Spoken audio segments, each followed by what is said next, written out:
Mr. Kennedy, is measles deadly, yes or no? The death rate from measles historically in this country in 1963, the year before the introduction of the vaccine, was 1 in 10,000. Let me explain what happened in Samoa. In Samoa, in 2017 or 2015, there were 2 kids who died following the MMR.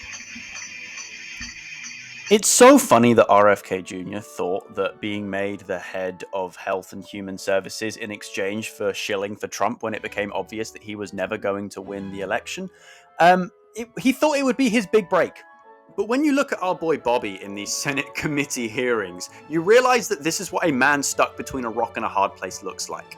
Currently represents an administration that takes full credit for Operation Warp Speed and the rollout of the COVID vaccine, while also being a grifter who relies exclusively on the anti-vax and medical conspiracy theory community for his bag.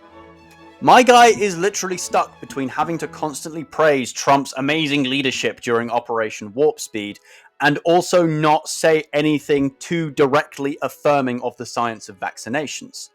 And you've got to give it to bro, his grift was effective.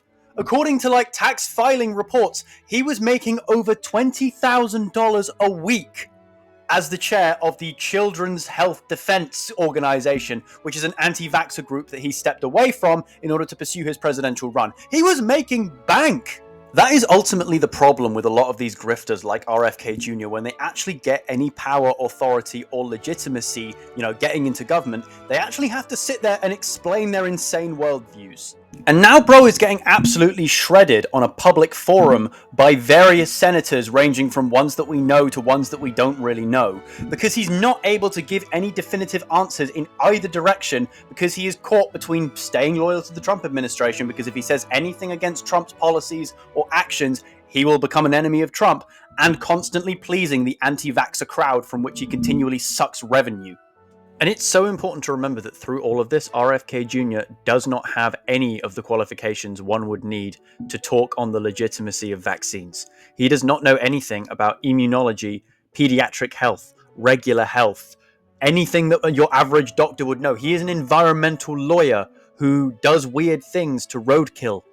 Even Trump weighing in on RFK Jr.'s Senate hearings sounded almost sympathetic. Like he was trying to be nice, saying, oh yeah, well, he means very well.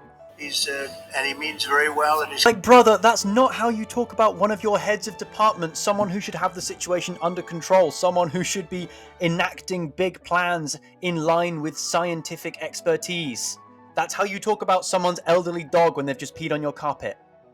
Agonizingly embarrassing that with the US literally taking massive steps back in terms of health and public protection under RFK Jr., news that cancer research from the US is being stolen by China is actually met as a welcome piece of news, because at least somebody smart is going to have that research and be able to do something with it. America is currently dealing with things like measles and incidents of the Black Plague, and will most likely see a resurgence in COVID-19 cases, given that RFK Jr. is currently rolling back those vaccine mandates. Actually, all for the sake of the vanity of a Nepo baby who can't really accept that he has nothing close to the charisma of his father and uncle, both of whom are icons of political Americana. He wasn't that. He's not that. He's never going to be that. And I think he's still a little bit bitter about it. So he's made overturning vaccines his personal project. That's his mark on history, apparently. My guy realized he was never going to have his own Cuban Missile Crisis, so just decided to start a measles outbreak in Samoa. Imagine studying your entire life to become an immunologist, a clinician, a doctor, a researcher, and you end up working with the Center for Disease Control, and everyone's a little bit on edge because, in the last 5-6 years, there's been a massive pandemic. There was COVID-19. It was dreadful. It shut down entire economies. Lots of people passed away, but a vaccine was found, and that's, it was all sorted out eventually. So everyone's a bit on edge because obviously pandemics are now a real thing. They can actually happen. They're not just hypothetical.